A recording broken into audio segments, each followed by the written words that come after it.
Coming up this week on Trans World Sport. We meet Bouldering's British star Shauna Coxsey.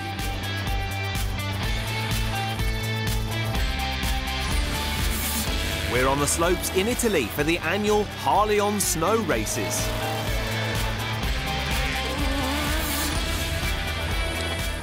We hang out in South Africa with Spanish mountain biker Adolf Silva. And in Japan, we meet rope skipping's all-conquering Fat Man crew.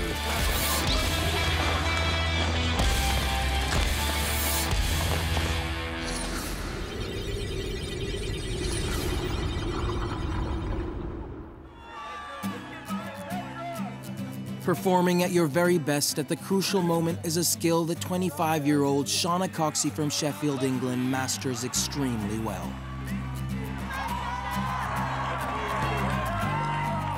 In 2016 and 2017, she won the overall Bouldering World Cup, relegating the strong Japanese climbers to second place and beyond.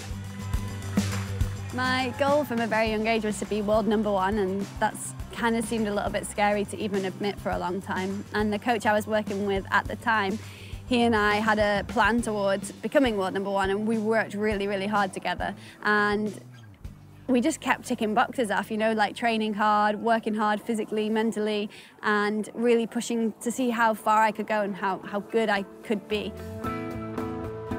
Coming from a family with no climbers at all is, I guess, a different background for most people who are in any sport, I guess. There was no introduction from my family. Shauna was about 3 years old and sat on my knee and we were watching television. There was Catherine Destiville's film, CO, was on the TV, where she's climbing in Africa, and Shauna just looked up at me and went, "Can I do that?" About a year later, we found a local climbing wall, and I started on the kids groups there, so just the normal kids groups like so many other children do, and I just fell in love. I was obsessed from day one. In a general week for me, I train 6 days a week, so during the off-season when there's no competitions, and probably over 50% of that is climbing, and then I'm also training in the gym and on the fingerboard and little bits of running and stretching and all that sort of stuff as well. I started working with Adela Carter, and she's a strength and conditioning coach. She's not from a climbing background, and it was really interesting working with her, or starting working with her and getting to know her and her methods. Shauna Coxsey is absolutely professional. She's a pleasure to work with. She's so driven and she's exciting. She keeps me on my toes. I don't tend to look at just the sport. I need to look at the athlete and the person that we're involved with.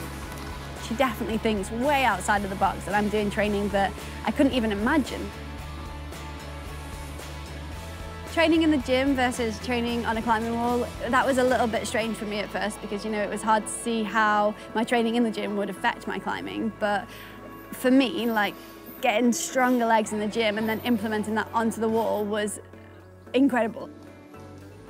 Shauna's strengths, she's really, really well-rounded. She's very aware of herself, and I think she absolutely loves what she does. And I think that deep love of what she's doing is incredibly powerful, and that can help to get her wherever she wants to go to. Finger strength is one of the most important aspects of climbing, you know, it's what connects us to the wall, our hands and our feet. So if you don't have strong fingers and you want to be a successful climber, that's going to be really difficult. And I started fingerboarding quite a number of years ago now, just because I wanted to get stronger fingers. And I now hang with weight, and I add weight, also do one-arm hangs with added weight. Generally, I hang for around 12 seconds, and then I go up to my maximum added weight 3 times. So I might go up to, say, 45 kilos additional weight and do that 3 hangs at 12 seconds. But I've worked up to that over a number of years. It's taken me a long time to be strong enough and capable to hang that much additional weight off such a small little edge. I surround myself with people who make me happy and who are fun to train with and fun to be around and fun to be coached by and fun people. Leah Crane is my best friend and she's my training partner. We travel on the World Cup circuit together. She's the person I pick the phone up and call when anything goes wrong.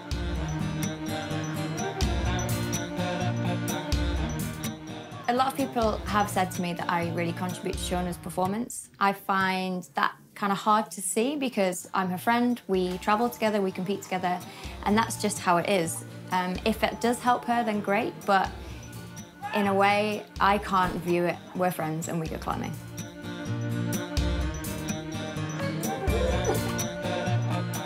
The training is so intensive that if you can bring a fun factor into it, you kind of forget actually how hard you work. Acro yoga is something we saw on Instagram, and Leah decided that it was just a fancy name for gymnastics, and she said, Shauna, we can do this. And I thought, you are absolutely crazy. No way can we do this. She's like, get on my shoulders, come on, jump up here, let's do this. And I was like, oh, okay.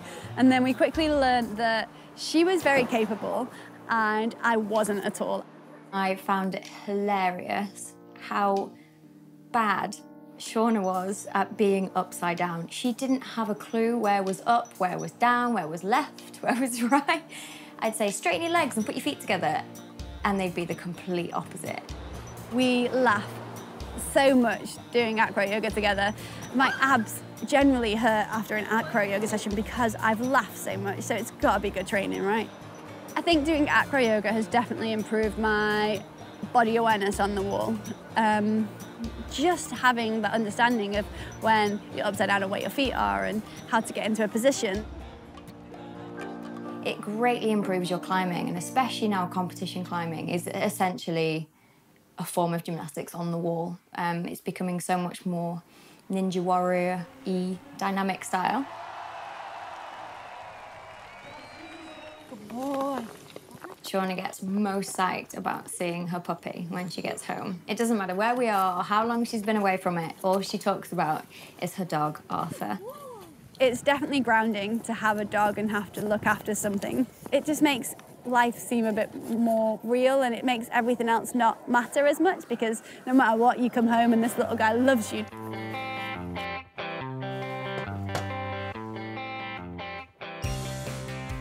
Shauna is very much a home girl. She likes spending time at home with her family and her dog, but also what she really likes to do is bake.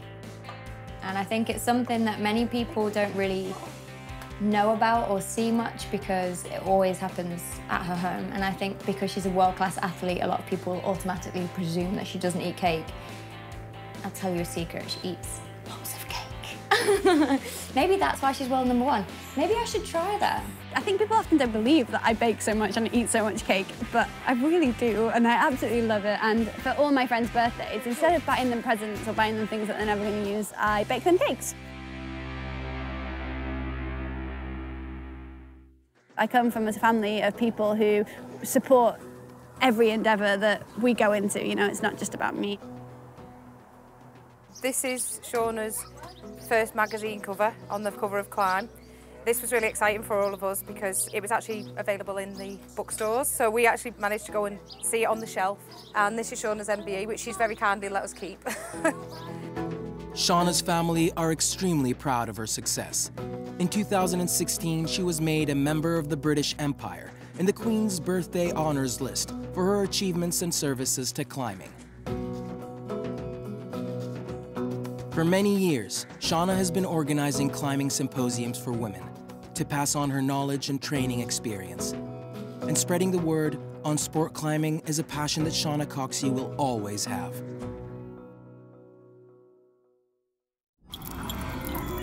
Now it's time to test your knowledge with our sporting question. Round 3 of the MotoGP World Championship takes place at the Circuit of the Americas in the USA. It's a track that reigning world champion Marc Marquez loves. The 25-year-old Spaniard has won there every year going back to the inaugural race in 2013. That year was the Honda rider's breakout one. He won the MotoGP World title in his rookie season and followed that up with a record-breaking 2014 campaign in which he won 13 races. Marquez won the world title again in 2016 and 2017, bringing his tally of 500cc crowns to 4. However, that is still short of the record number of world titles won in this class. And for our question, we'd like you to name the rider who has won the most 500cc world titles. We'll bring you the answer later in the show.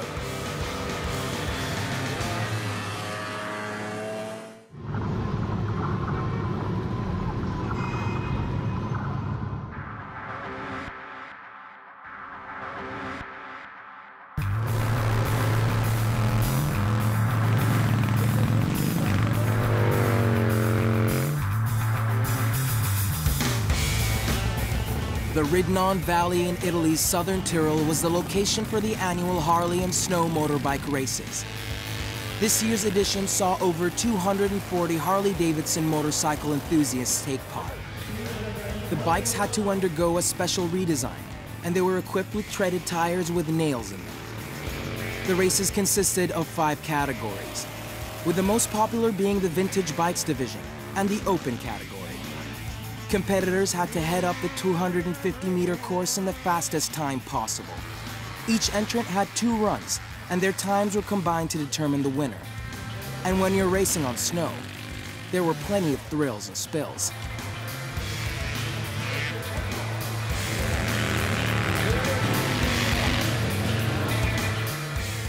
The event drew a crowd of around 8,000 spectators. Among them was former rallying great Walter Roll and the star of the hit US TV series American Chopper. Yeah, I'm Paul Tuttle Sr. from Orange County Choppers, and this is my first event here. I've been in Italy before, but this is something that we don't do in the States. It's totally different, so I think that we do something like this, but it's only on dirt, like steep hills with these type of bikes. But this is totally different. This is really cool. There's lots of young people here, and it's difficult what they're doing. Riding a bike on snow requires a specialist's skill. The temperature's cold and it can be tricky to see out there. These people have a real talent to be able to do this, and they handle the bikes well.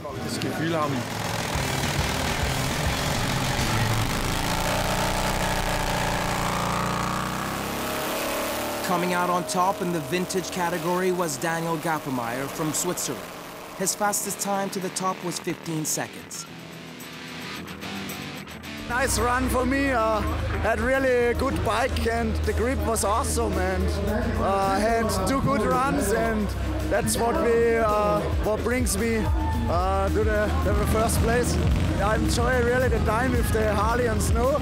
Was quite hard to ride a heavy bike like this on the snow, but was really much fun. The quickest bikes up the hill were the ones taking part in the open category. The winner was Janke Moritz, who also hails from Switzerland. He made it up on his first run in just 8 seconds. Today was a good day for me. I have the first place with 2 good runs. The first run was perfect with the fastest time, and the second run with the fourth best time was awesome for me, and it's one of the best weekends for me. It's a big event with a lot of visitors and a good hill with many jumps and a very technical hill, and it's very interesting for us to ride and to be fast on this hill.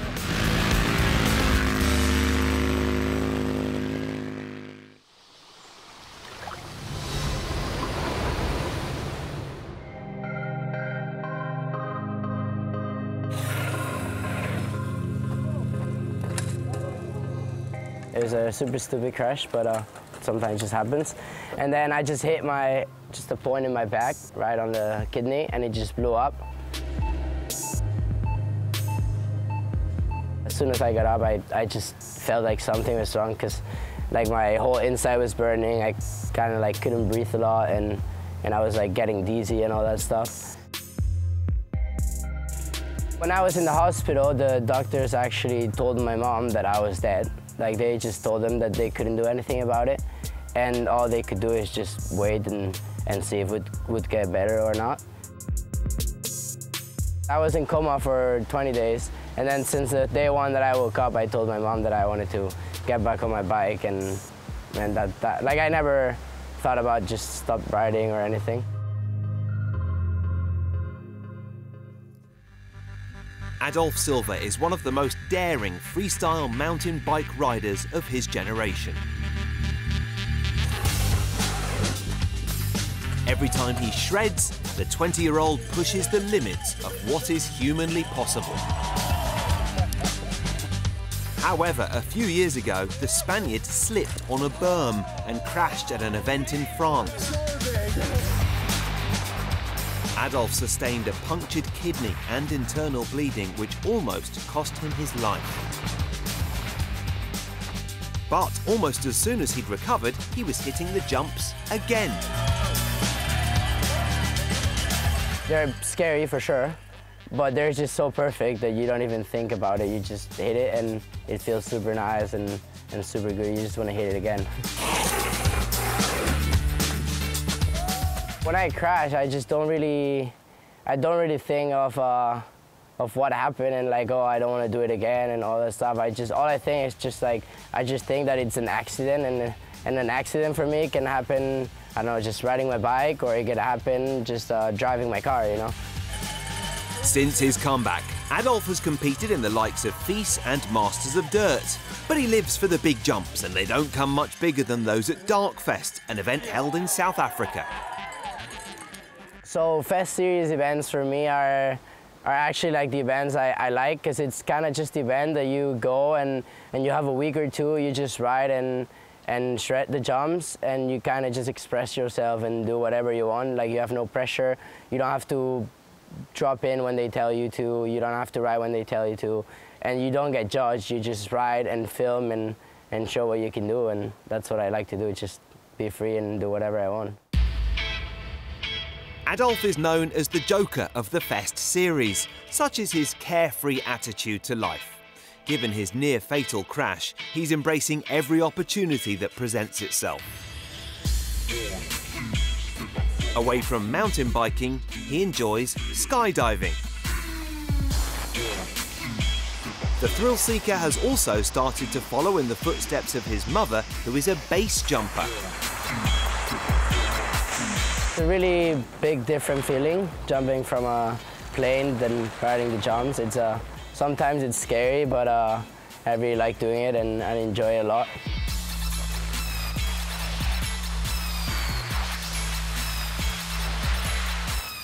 Actually, I feel like I have more control falling out of an airplane, because like the air is actually like you can, if you understand how it hits you and all that stuff, you can control every single movement in it, and it's like super. Well, for me, it's one of the safest sports I do. Like it's safer than mountain biking, I think, but it's just different. But it's in mountain biking where Adolf truly excels, and he's being tipped to become one of the greatest freeriders of all time. At Darkfest, he landed a huge backflip on the 90-foot beast jump and a seat-grab Indian over the hip. His aim is to continue pushing the boundaries of the sport he so loves. What I like about mountain biking is just that you can go bigger, you can do bigger jumps, you can do bigger tricks. The bike's more stable, so that means you can do more kind of like moto tricks. That's what I like the most.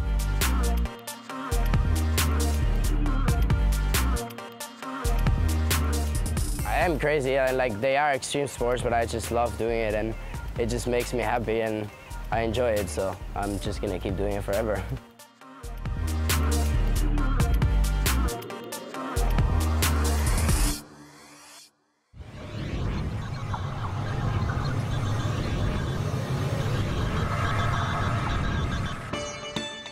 Once a year, the United Arab Emirates stages one of the most prestigious events on the horse racing calendar, the Dubai World Cup.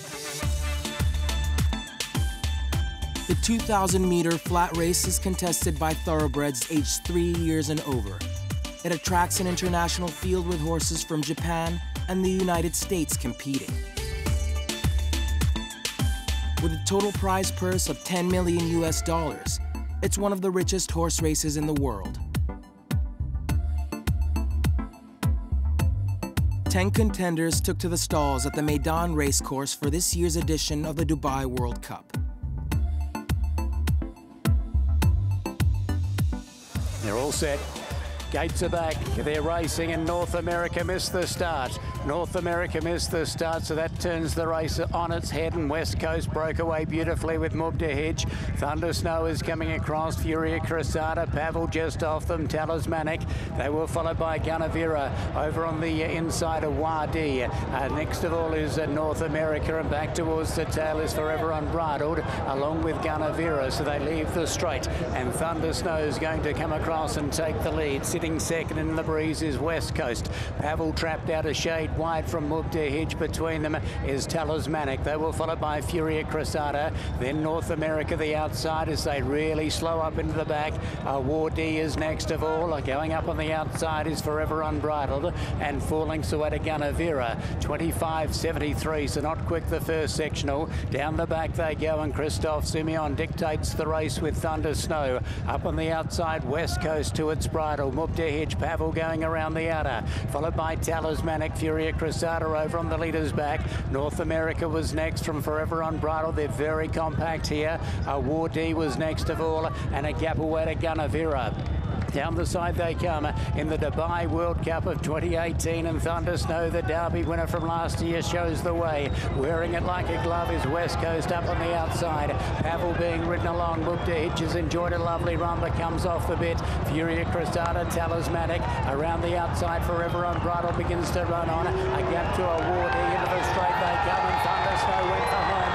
Simeon gave it some lever inside the final 300. Thunder Snow's out by 3, 4 lengths over West Coast. Down the outside, Forever Unbridled, Mubdahij. Then Pavel's Thunder Snow well clear in the Dubai World Cup. Thunder Snow, the Derby winner, is racing away. Trying to get there is West Coast, battling away, but a brilliant performance. Thunder Snow, a massive upset in the Dubai World Cup. Thunder Snow wins it by 5. And so, 4-year-old Irish colt Thunder Snow claimed a somewhat surprising victory. Godolphin trainer Saïd bin Surur secured his 8th Dubai World Cup win, with Belgian jockey Christoph Simeon on board. The horse is really brilliant. I think the jockey, he done a great job with him. I talked to him before the race. I know he drew number 10, but the jockey, what he done, nobody done it, as he know his job really well. Thunder Snow may have been the horse that bucked at last year's Kentucky Derby, but at Meydan, the 3-time Group 1 champion produced his best performance yet. It was a big win for the man in the blue and white silks too. When I was a young kid in the jockey school academy, I was looking these races, and I was just screaming and crying when Cigar won, when I saw so many great horses and jockeys like Jerry Bailey, Frankie Dettori winning it, and I was just hoping one day I have that chance, and today, yeah, it just happened, so I don't know what to say more, but it's just amazing.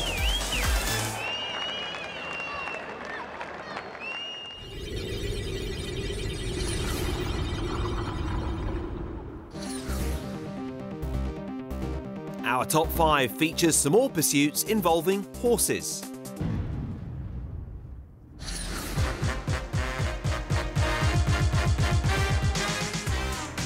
First up is Jareed. In this Turkish game, points are scored by throwing a blunt wooden javelin at the opposing team's horseman. Jareed has been played in Turkey since the 11th century. Next up is Pato. This is the national sport of Argentina and is often described as basketball on horseback. The aim is to throw the pato into one of the 2 mounted rings at either end of the pitch, which scores 1 point. Pato can trace its origins back to the time of the Spanish conquest of South America in the 16th century. At Renaissance festivals in Las Vegas, the highlight is the jousting competition. Based on medieval jousting, the modern-day knights use a 10-foot lance to try and unseat their rivals. Who said chivalry was dead?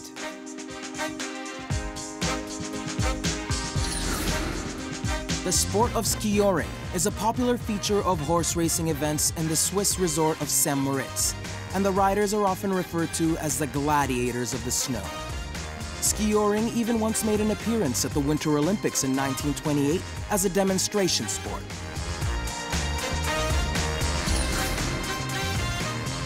And finally, Buzkashi. It's Afghanistan's national game and is a brutal struggle between men endeavouring to ride around an unmarked area holding onto a calf's carcass before dumping it in a designated circle. Buzkashi's unwritten rules are seldom observed.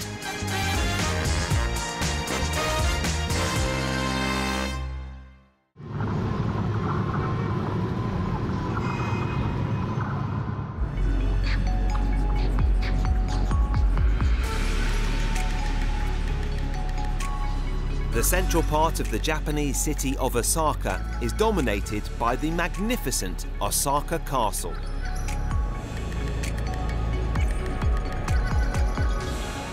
Its construction was completed at the end of the 16th century, and today it's Osaka's most prominent and revered symbol, popular with locals and tourists alike.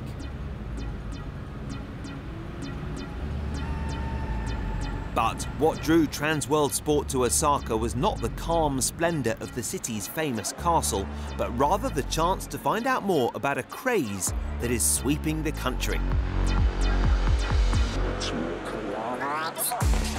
Welcome to the world of double Dutch rope skipping.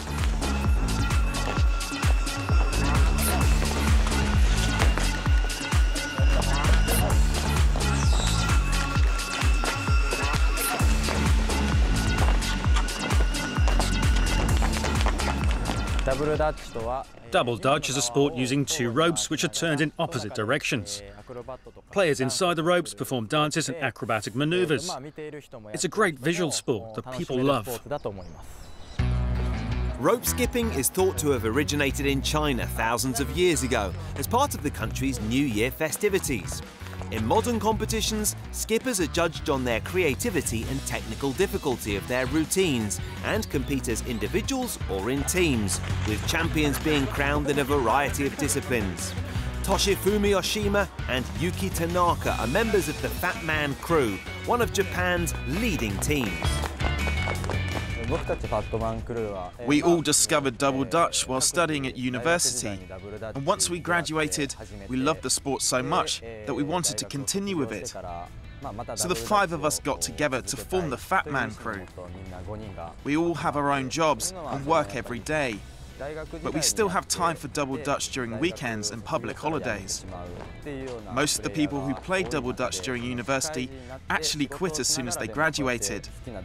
But we are keeping our love for the sport alive.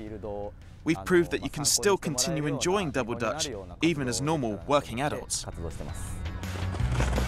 Double Dutch is the most spectacular of the rope skipping disciplines. Originating in the Netherlands, Dutch settlers took the sport to America in the 1600s. The settlers' children would jump ropes in the street whilst singing Dutch songs, leading English speakers to christen the two-roped version Double Dutch. There are 2 main subcategories of Double Dutch, fusion and speed rope.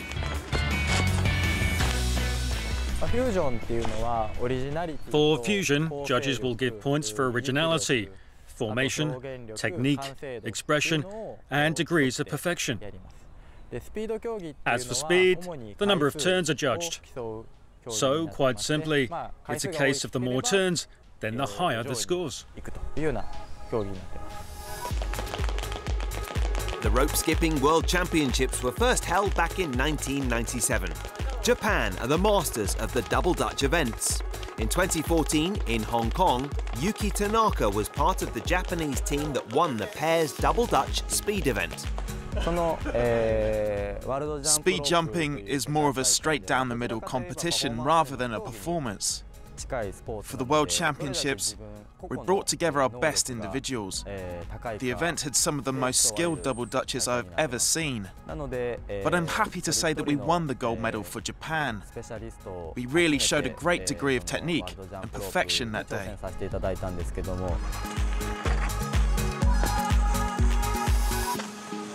The exploits of the Japanese teams at the World Championships are getting more attention from the country's media, and as a result, the popularity of the sport is growing fast.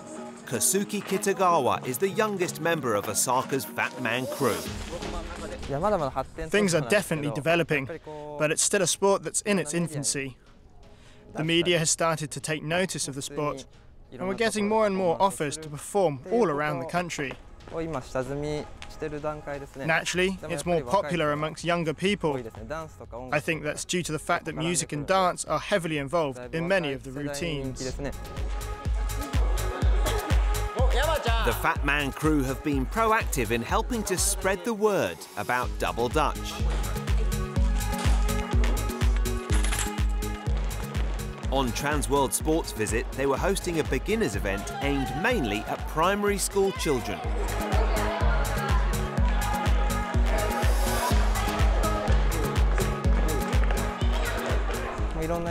For a number of people, there really aren't a lot of opportunities for them to try Double Dutch.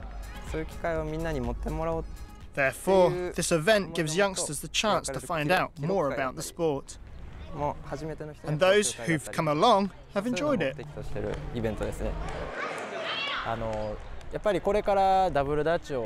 It's our job to tell people about Double Dutch. We want to get beginners involved and show them that it's a really easy sport to be good at. We tell them that it's not difficult and to just give it a try. Double Dutch is such a fun way to spend time with your friends. Yuki Tanaka has even found the time to establish and coach his own junior team. For him, it's important to teach the children the basics early on.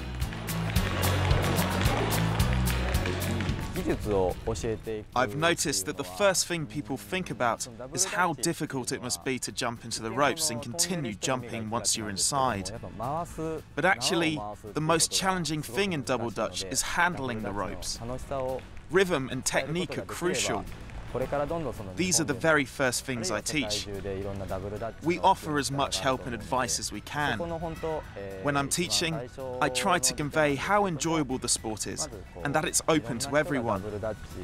If I can get this message across, then the sport will continue to grow in Japan.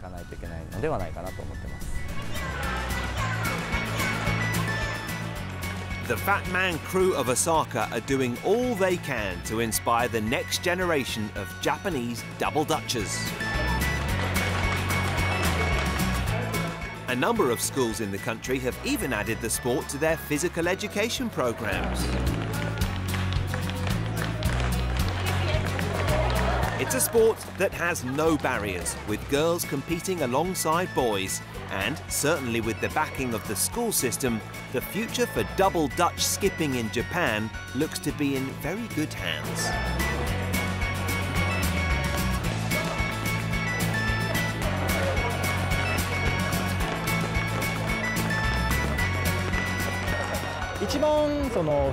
Most importantly, regardless of whether they're contributing to the growth of Double Dutch, the sport offers the kids a chance to develop their teamwork skills, as Double Dutch is a sport that hinges on working as a team.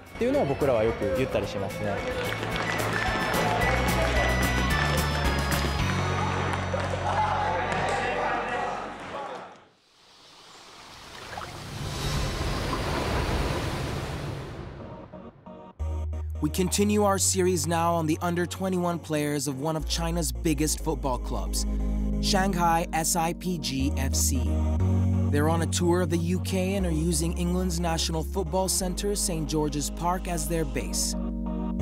The squad features some of China's most talented young players, and they've been playing various teams up and down the country. Their latest encounter saw them face the academy side of English Championship club, Brentford. Good luck. I'll do it again. The visitors made a strong start, but they couldn't find a way past the Brentford goalkeeper. Brentford made them pay for their missed chances, and in the end, ran out comfortable winners. But Shanghai coach Ian Brunskill chose to focus on the positives. This game, you've created the most chances in the game that you've played.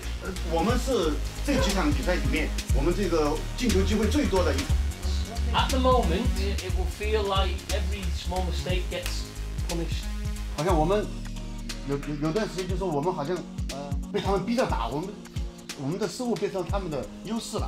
that's what we want to prepare you for. So we go a higher level. So, we learn and we get better. The squad returns to St. George's Park in Staffordshire, where the following day they had a training session with highly respected FA coach Neil Dewsnip. Neil is the under-18 head coach for England. Very experienced coach, coached at Everton Football Club for many years. Coached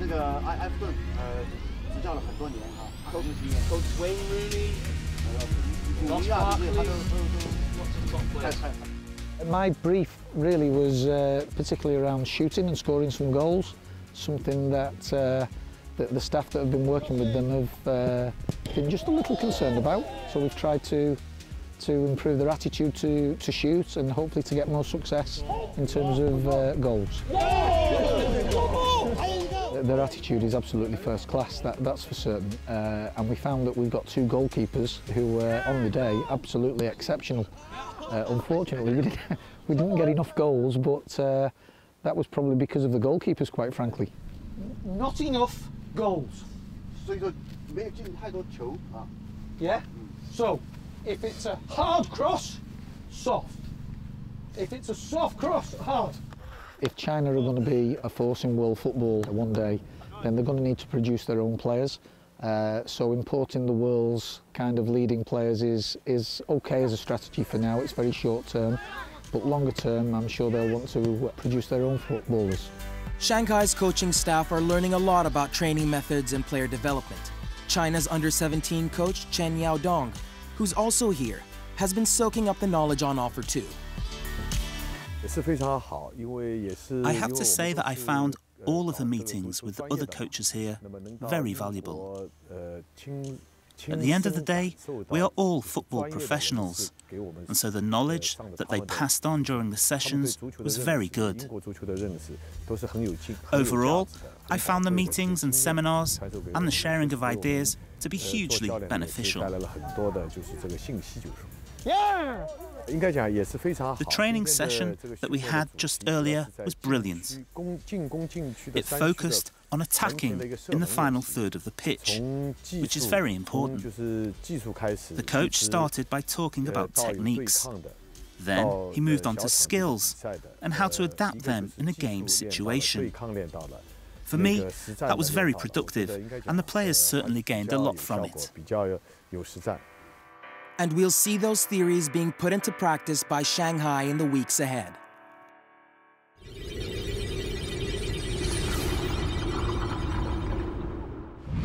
Aaron White for the back door. Low! Some of the guys say highlight White because he gets all the dunks. White takes off. Joe have been white hot tonight. Every week he's in top 10. Now it's kind of stuck a little. White rises for the thunder dunk. Yeah, I think Brandon gave me highlight White. Unbelievable Aaron White. Aaron White plays for Lithuania's Žalgiris Kaunas in the EuroLeague. So far he's been everything we expected him, and exactly, you know, great for our needs. White rising to rock the rim. In his debut EuroLeague season, the American forward has led from the front. It helps at home when the crowd's going crazy, or maybe on the road to silence the crowds. Anytime we get a highlight like that and the fans get going, it really brings our team up.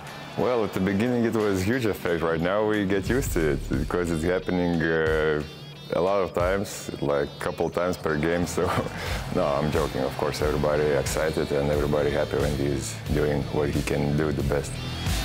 His plays may be spectacular, but the 25-year-old has a simple approach. Just trying to catch it and put it in the basket, and then the pass is really important. So as long as they put it near the rim, I try and catch it and throw it in, and just run back and play some defense. Žalgiris finished the regular season in 6th place to secure playoff qualification for the first time since 2001. Aaron is obviously so athletic, and from the beginning of the season we just really were asking him to go at the rim, to whether it's the dunks or whether it's offensive rebounds and putbacks, and he's just been, I think, doing that more and more, and I think the future is very bright for him. Aaron White to win the game Žalgiris.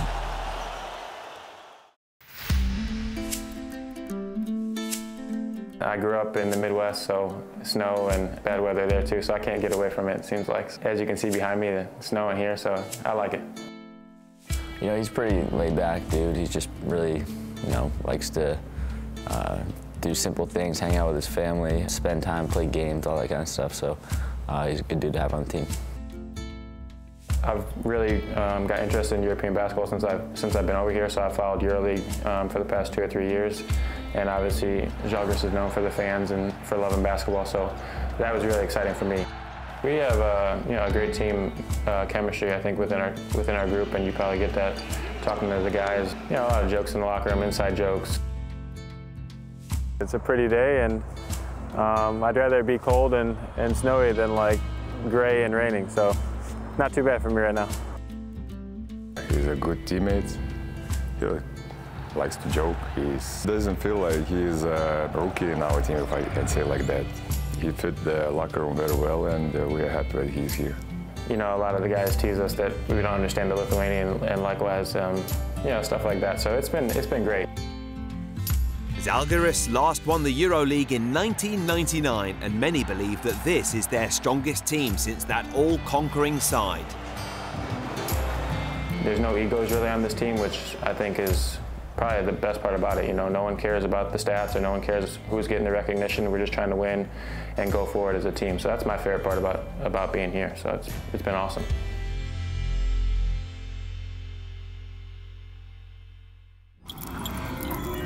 And now for the answer to this week's sporting question.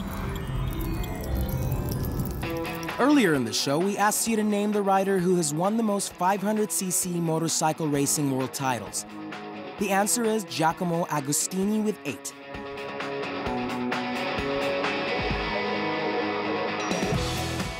He won 7 consecutive crowns from 1966 to 1972, and his last triumph came in 1975.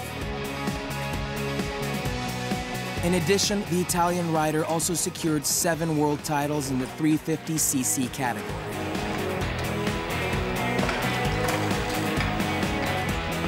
Ago is regarded as one of the greatest riders of all time, and his glorious 13-year motorcycling racing career came to a close in 1977. Following his retirement, he spent a short time racing in Formula One, before returning to motorcycling as a team manager for Yamaha and later Cagiva.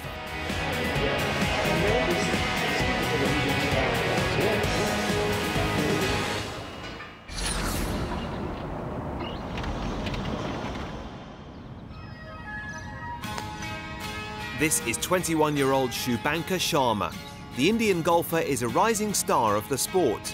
He made an impressive start to life on the European Tour, having won twice at the start of the season. Everything is very new. Just playing different golf courses. All courses that I play this year are going to be my first time there. So, you know, just try to take in as much as possible. It's a great experience, and you know, I'm still very young, so I think I'm very, very blessed that I have a chance to play these wonderful courses, and you know, just play with these players who I pretty much have seen growing up, playing Abu Dhabi and Dubai, especially this year.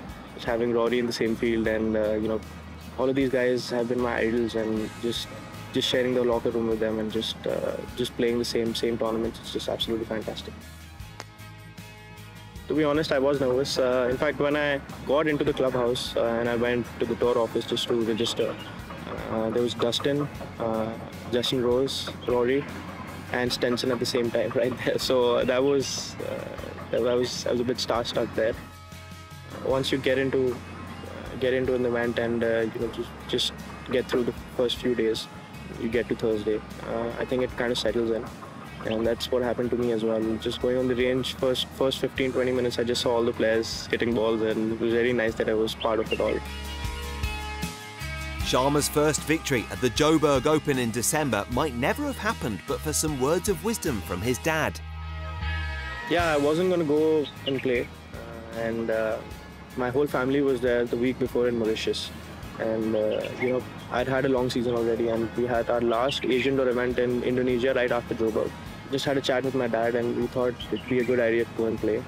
even though I didn't want to go, it would have been too tiring, but you know, I was playing well. I had a good finish in Hong Kong, and I played decent in Mauritius as well. So I knew that my game was in the right place, and we were in two minds, but I think it was great that I made the decision to go and play. Sharma to 21 under, extending his lead to 6. It's a bit of catch me if you can, isn't it? He carded early birdies on the front 9 of his final round before storms intervened. That night was really, really tough for me, Sunday night, because my roommate left, I was alone in the room, and couldn't really sleep the whole night. I woke up like thrice, and there was a lot of pressure. Even though I was trying to stay as calm as possible, there was a lot of pressure. But I was so proud of myself the way I handled it. You know, I just made all pars coming in, and that's what I needed. Gave myself opportunities, even though I couldn't make birdies, but I was just hitting greens, made a few key up and downs, and you know, it was obviously winning was a great feeling. Nicely done.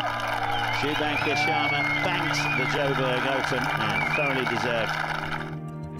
That win opened the door to full European Tour playing rights for the rest of the season. His momentum continued in Dubai and Abu Dhabi, keeping company with some of the world's finest players before something extra special in Malaysia. Sharma already had one previous top 10 finish at the Maybank Championship, but at this year's edition, he blew the opposition away. On the left side, what? Oh my goodness me! What kind of? He's hit the ball from the rough magnificently.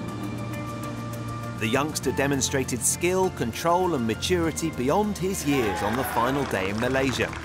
4 birdies in a row from the 4th kick-started an incredible charge, and he reached the 18th needing just one more to card a 10 under par closing round of 62.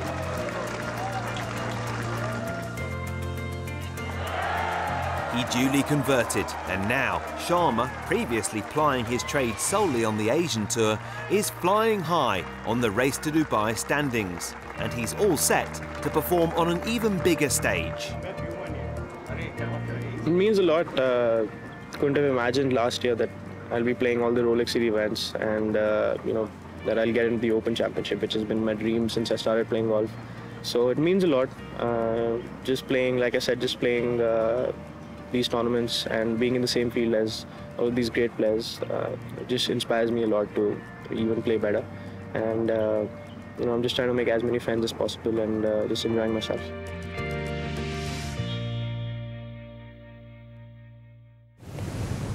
Coming soon on the show, we're in South Africa with Paralympic sprinter Jonathan Mtutu. And we meet the French climbing star who's turned her back on the competitive scene. Don't forget, you can keep up to date with us on Twitter, Instagram and YouTube.